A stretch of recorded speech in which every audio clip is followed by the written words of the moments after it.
y'all. How you doing? Thanks for your patience. We're starting a little bit late tonight, but we've got a lot of fun things to cover.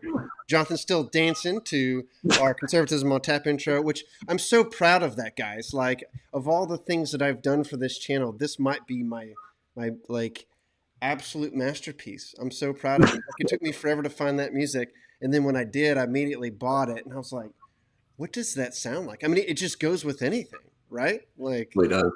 so I always think about the Bully McGuire segments, like on YouTube. yeah. With Tobey Maguire just kind of like dancing in Spider-Man 3.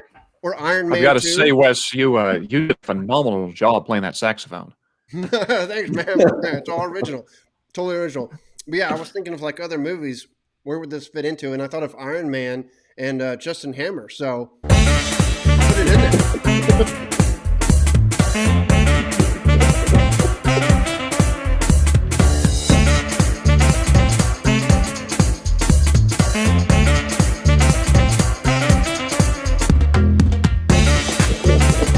Like an hour, by the way, if you're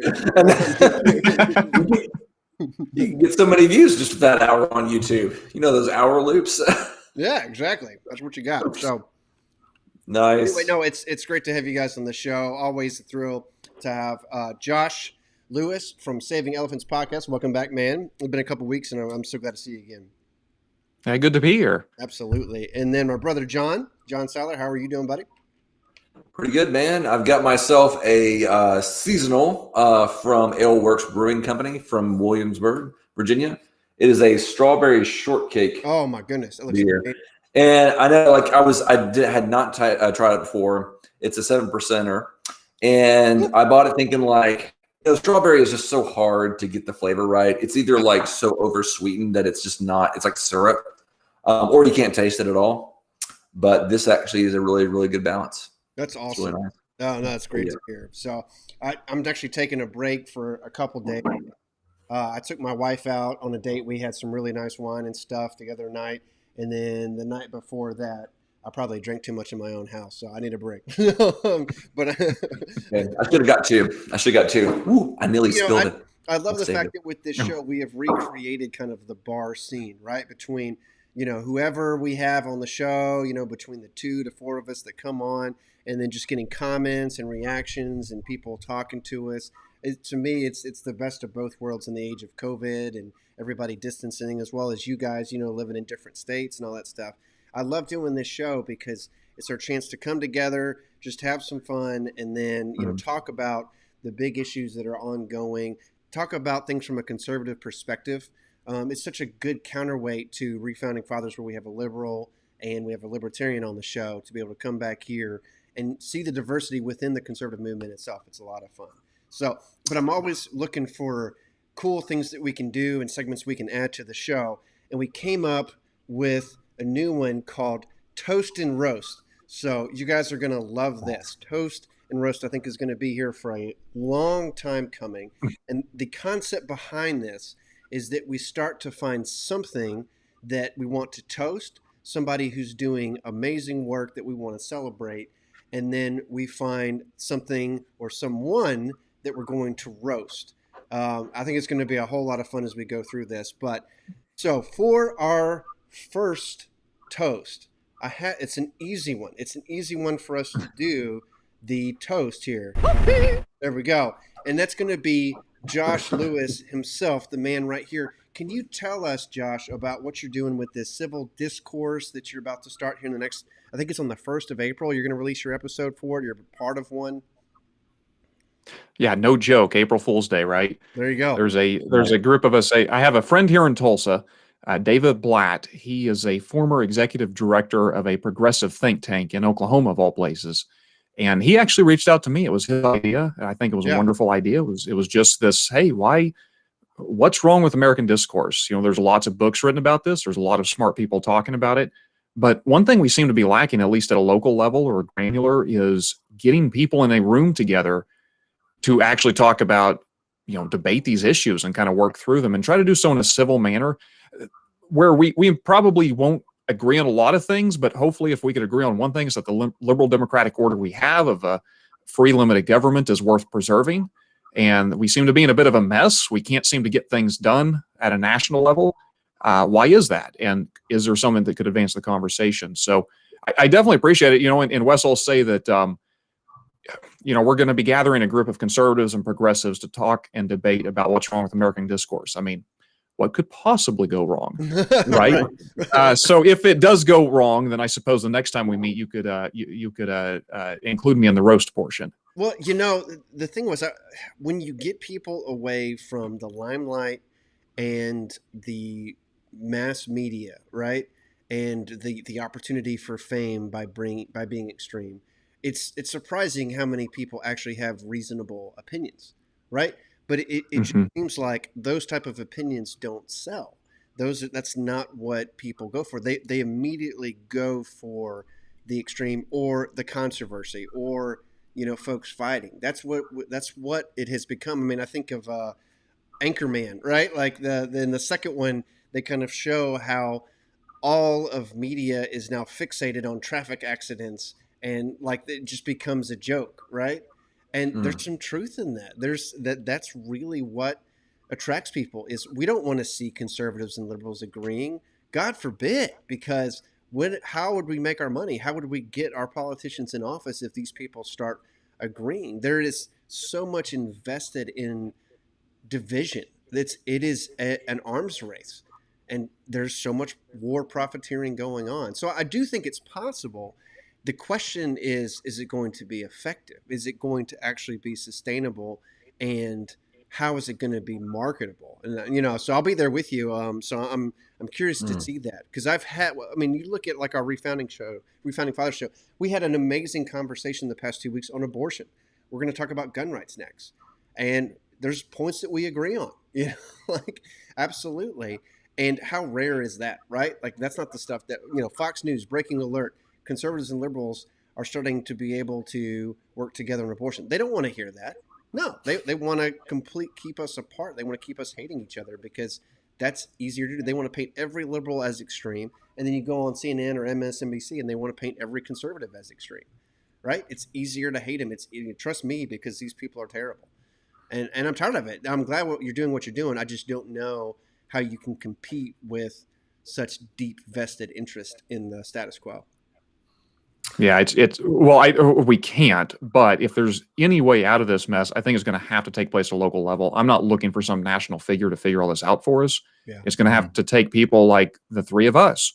Not that we have a lot of differences between us, but sitting down with others that aren't quite as like-minded. Wes, and I agree with what you just said, but I would add to it that I'm not particularly optimistic about the ability to agree necessarily. But what I want to see is the ability to disagree well. Yeah. And I want that to be kind of a common thread, that there has got to be a way that we can participate in this democratic project of saying, the majority doesn't oppress the minority, and the minority is something respects the results of the majority's decision, and doesn't just behave as obstructionist at every turn. And there's room for disagreement in that. Absolutely. We're never going to all agree. Yeah. But that's awesome. We have gotten so far off the rails that I think you'd be hard pressed to find an American that thinks we're heading in a good direction with our civil discourse. What do you think, John? I was actually thinking about the best way to market out all of this is that you actually have the civil debate, but you also have a conservative and a liberal wrestling each other while it's happening. So that way you have we can fight it out, right? But we can also talk this out too. So you sell tickets to the wrestling match and have that civil discussion afterwards, and then you get the blend right there. But no, Josh, I'm totally seriously. I agree with you that I think that it has to start on that local level. Unfortunately, we wish that our statesmen were better people who could work together instead of just pushing bipartisan agenda or partisan agendas.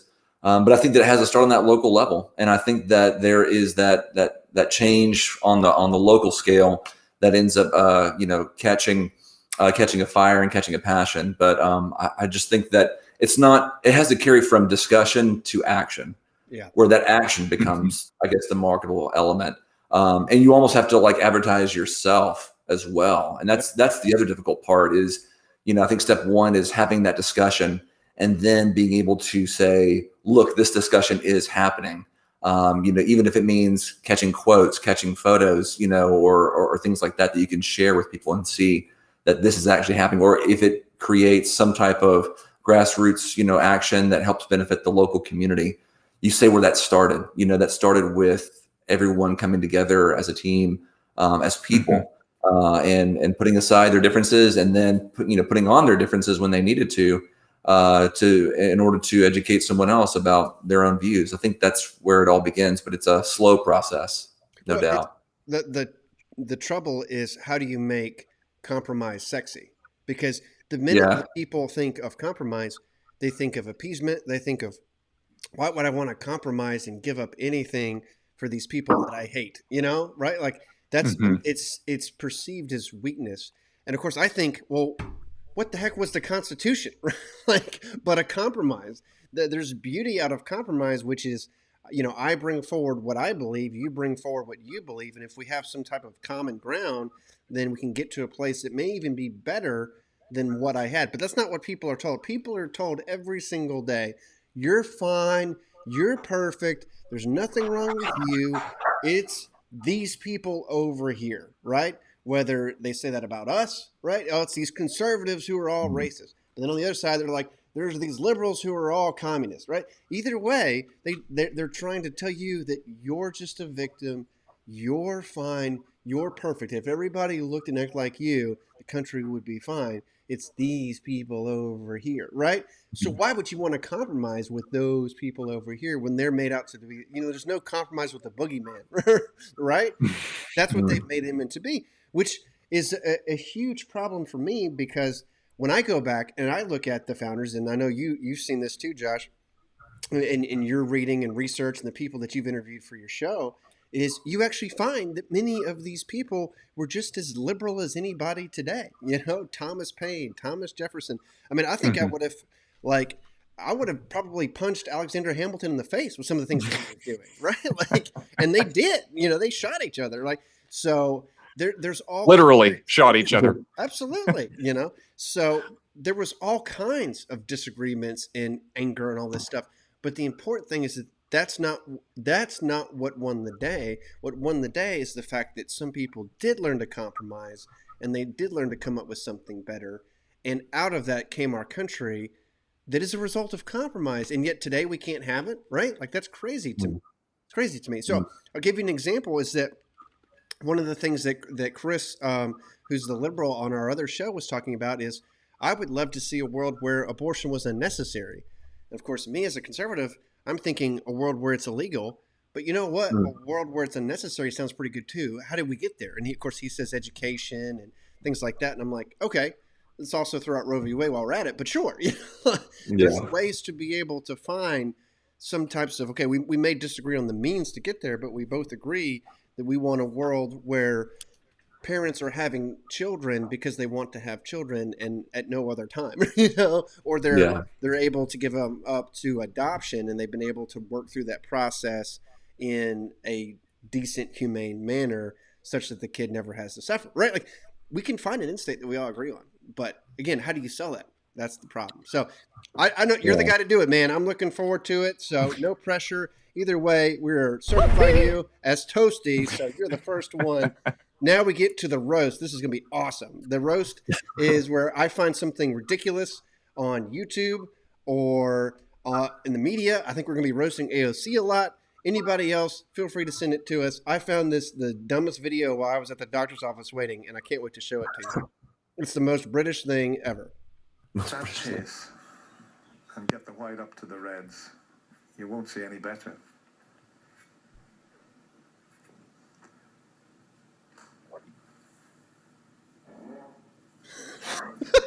There's a bit of noise in the crowd there. I don't know what that sounded like. It sounded a bit strange. Well, the last time I heard a noise like that, I think it was playing against Big Bill Werbenick.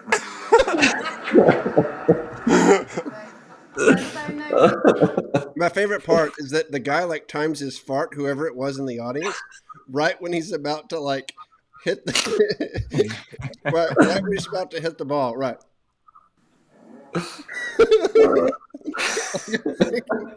He probably thought that hey, if I time this right, people will just hear the ball getting hit.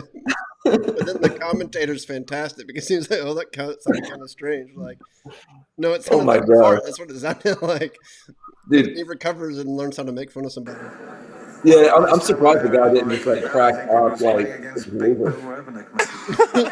I don't know who Big Bill Revenick is, but I feel bad for him. I don't know if he's real. Dude, fart jokes will never go old. Fart jokes are timeless. They are the timeless. They and span all timeless. cultures, but who farts at a billiards match like that? Just excuse yourself. So, Farts. The beauty of the fart joke is if it's appropriately timed, there is nothing funnier. Watching that video reminded me a while back. I got a massage once, which is already, unless it's your wife or girlfriend, a very awkward activity for a guy. yeah, Right, to get a massage. But I'm getting this massage, and the masseuse farts. And it's not like earth-shatteringly loud, right? But it's loud enough that anyone within a reasonable distance knows exactly what just I happened. would have been like, "You're working. I'm the one that's supposed to relax." I know. but the problem here, what made this 10 times worse was that she wouldn't acknowledge it. There was no giggle. There's no apology. That's the worst. And that probably would have been okay. I've got my face down on this little circular donut pillow, and I'm trying not to laugh.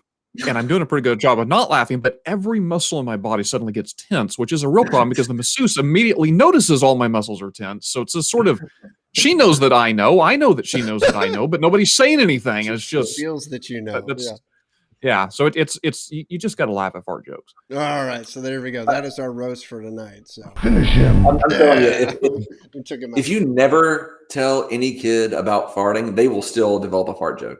They will make it up. They will be the first inventor of the fart joke. Even if you never tell them anything about farting, it will happen.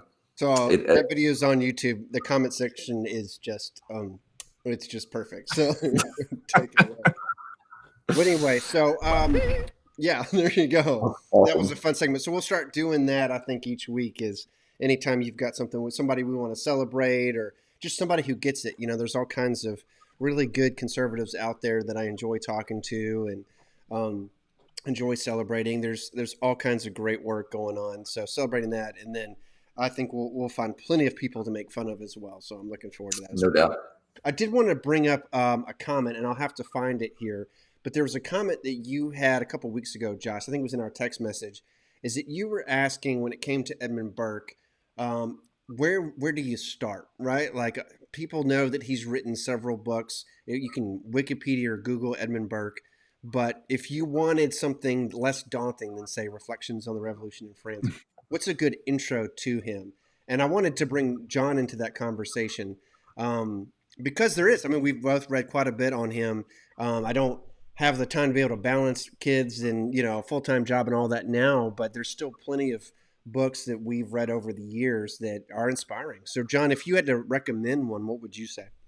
I got a bunch of gosh. I started with Reflections, and it took me, when I started with Reflections, I actually put it on pause to actually go read up Russell Kirk and his take on Edmund Burke, just so I could get a frame of reference. If you have no frame of reference of Edmund Burke, you jump into his writings, I would say that you're kind of, oh man, you're waiting and you just jumped into the deep end. You eventually get to that part where he's talking about the French Assembly budget for like 8 pages on end. Yeah. It's like, what the heck am I reading here? and there's a number of good ones. There's Burke and the Natural Law, which is a great, I think, introduction to Burke. And that's a really good way to understand a lot of his theory on not only politics and rights, but also metaphysics. There you go. That's it. And that was what I started out with because at the time, Wes and I were part of this project called The Right Mind. And that was where we were, taking conservatives around different areas of Virginia and just having conversations, right? We would have dinners and things like that and just talk it up, just see who was interested in this guy and is there substance here that it can actually catch on. So certainly recommend that book and his Edmund Burke's work on the sublime and the beautiful is also a really good take. I think if you don't want to jump into the Reflections just yet, it gives you a little bit more insight on Burke's theories, especially as they derive from Aristotelian views. So, I mean, those are really good, but I think that if you have Burke and the Natural Law and then jump right into the reflections, that was my path, and I think that was probably the best path for me. Yeah. So what I would recommend, those are great recommendations. What I would recommend is the person who introduced Burke to me was Russell Kirk, and he's written so many books. Here's a great one: Edmund Burke, A Genius Reconsidered. I will literally buy this book for anybody who asks. So I think we got 4 or 5 folks who are watching live, and usually we have a couple dozen who watch the show during the week. Message me. First one who messages me or comments here, I will buy this book for you for free off Amazon and send you a copy. And I'll be happy to do that for you as well, Josh, because this is what did it for me. This is an amazing book, because what Russell Kirk recognized is that same problem that you're talking about, Josh and John, is that Burke himself was focused on the issues of his time. He was trying to make arguments. He was a politician. He was a statesman. He was a leader, a thought leader for his time. And so he wasn't sitting here, writing to the masses saying, this is how to be a conservative. He was focused on issues, trying to make a difference. And so Russell Kirk came along as an American a few decades ago and was like, dude, this guy's incredible, but this is super technical. How do I kind of distill this down, right? From scotch to whiskey, right? So think of Russell Kirk as the whiskey here that makes it digestible to someone who doesn't have, like us, who doesn't have, all the time in the world to leaf through, budgets from, hundreds of years ago. What he does is he actually walks you through his life. And Russell Kirk is one of the easiest people to read and understand. He's just a master at putting this stuff together. He walks you through not just what he did, but he gives you an interpretation of it. Chapters like How Dead is Burke? Not so dead, right? Like he still matters for today. He talks about that. He talks about things that people know about Burke, the events of his life. But then he gets into things that may not always, that are against some of the common views of him. Like, for example, you would think, being a British parliamentarian, that this guy was a gentleman who, never really got his hands dirty. And then you see what he did with the East India Trading Company in India, and how he was all in that issue, going after Warren Hastings and fighting on behalf of the natives and fighting against racism and slavery and all this type of stuff. Some people want to say that Burke was a pacifist because he favored America and said that, hey, we need to figure out a way to be able to repeal some of these taxes and give the Americans a break. And ultimately, if they want to be independent, we need to figure out a way to do that without a war. That was Burke, right? So people, he's a pacifist. He hates war. But then you see how he handled the French Revolution. And Russell Kirk has a whole chapter on that. It's very quick, but it tells you, here are some quotes of Burke, like, it's time to go to war. These people are extreme leftists. These people are truly like the communists of the day, and they're out for blood, and we do not need to stop until we save civilization from them. And so he wasn't, just one guy with one perspective. He was somebody who had a multitude of different perspectives depending on the issue and was involved in a lot of stuff.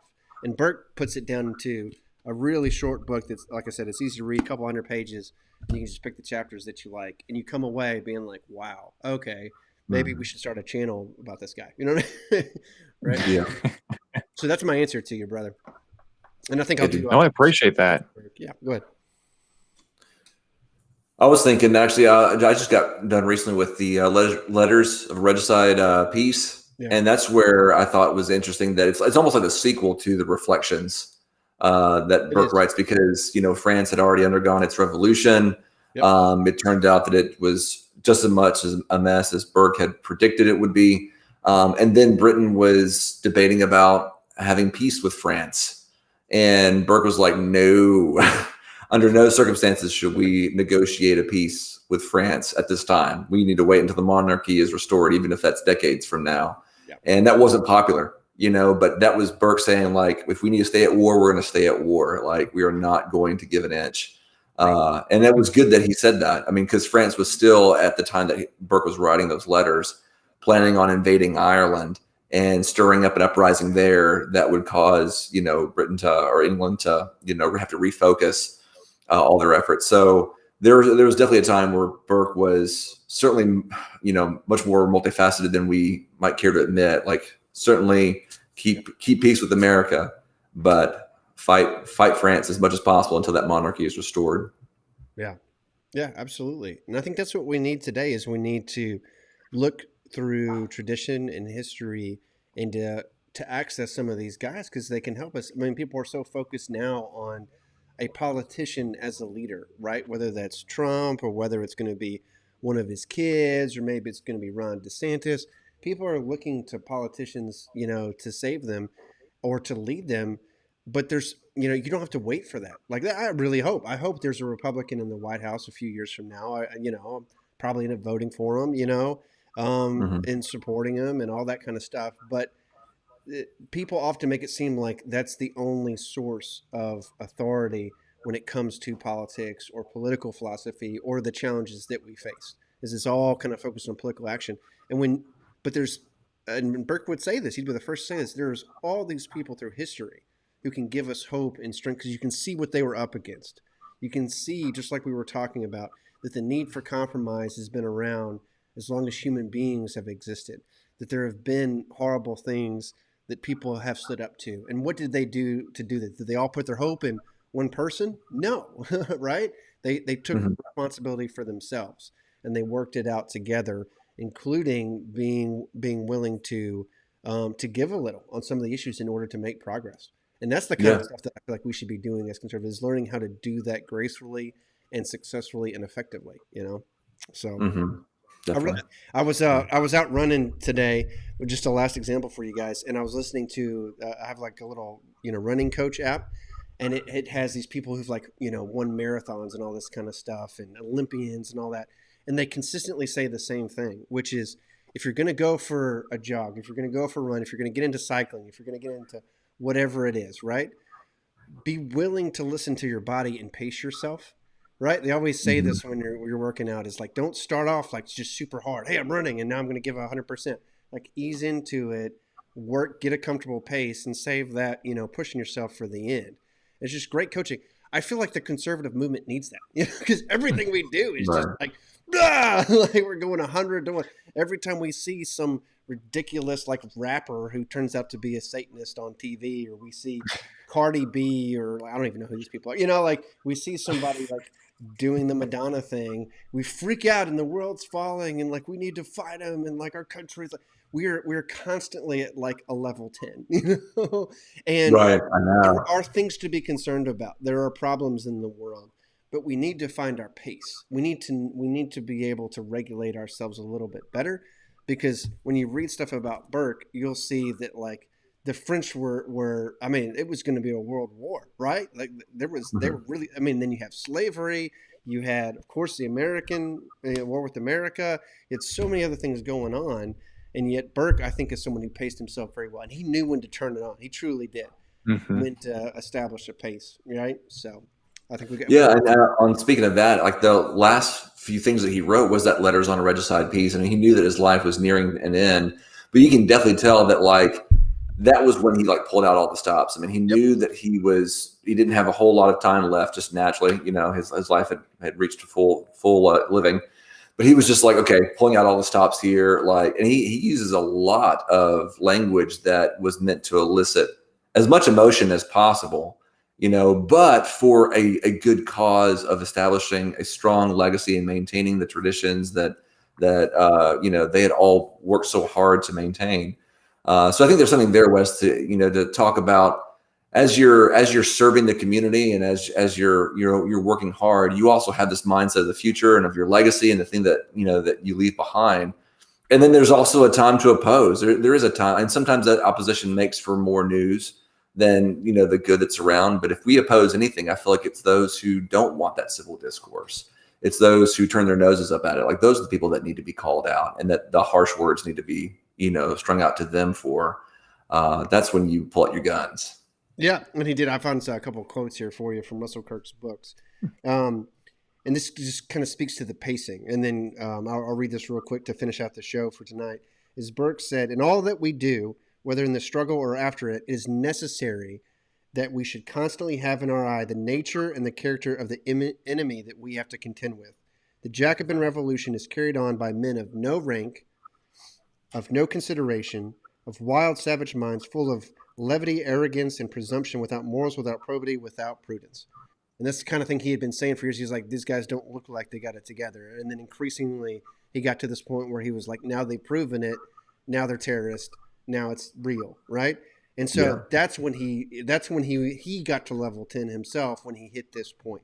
And he said, if we meet this dreadful and portentous energy, restrained by no consideration of God or man, that is always vigilant, always on the attack, that allows itself no repose, and suffers none to rest an hour without impunity, if we meet this energy with poor commonplace proceedings, with trivial maxims, paltry old laws, with doubts, fears, and suspicions, with a languid and certain hesitation, with the formal official spirit, which is turned aside by every obstacle from its purpose, and which never sees a difficulty but to yield to it, or at best to evade it, down we will go to the bottom of the abyss, and nothing short of omnipotence can save us.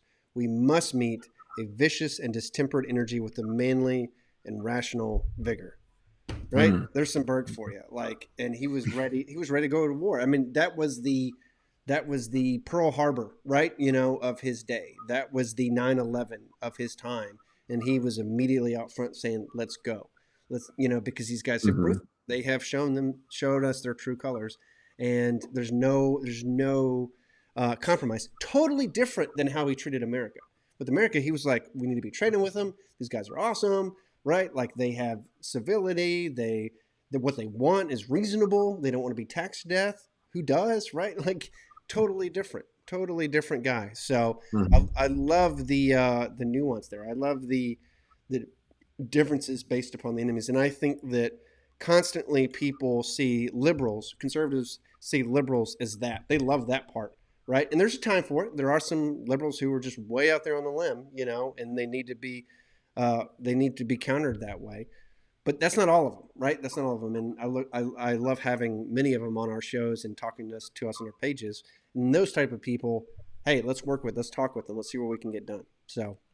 Yeah, definitely. That's Burke. I think I think, you know, when you read those quotes about Burke, like, I can just see him, envision the amount of time and effort that it takes to build up a civilization, to build up like even just a local community, and like all the lifetimes it takes to build on top of one another. And like the last thing that Burke ever wanted was any of that to be torn down needlessly. You know, like, if you need to reevaluate some things, sure. If there were a couple of people who mismanaged this, fine. We need to, backtrack a little bit.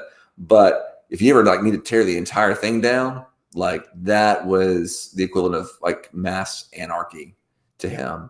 And I think it's what that makes me feel like is that we just need to have a good common narrative that we can get behind when it comes to America.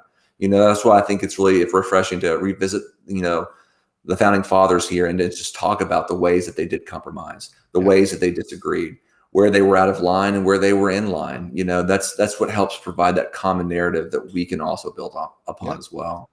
There you go, Josh. We gave you some material. So all right. Looking forward to Thank you. Excellent answer. Yeah, we'll catch up with you. See how it goes with the civil discourse thing that you're doing and all that kind of stuff. I'm looking forward to hearing about that. We're going to take a break for this next Sunday just because of Easter. We're going to be spending that with our families and stuff.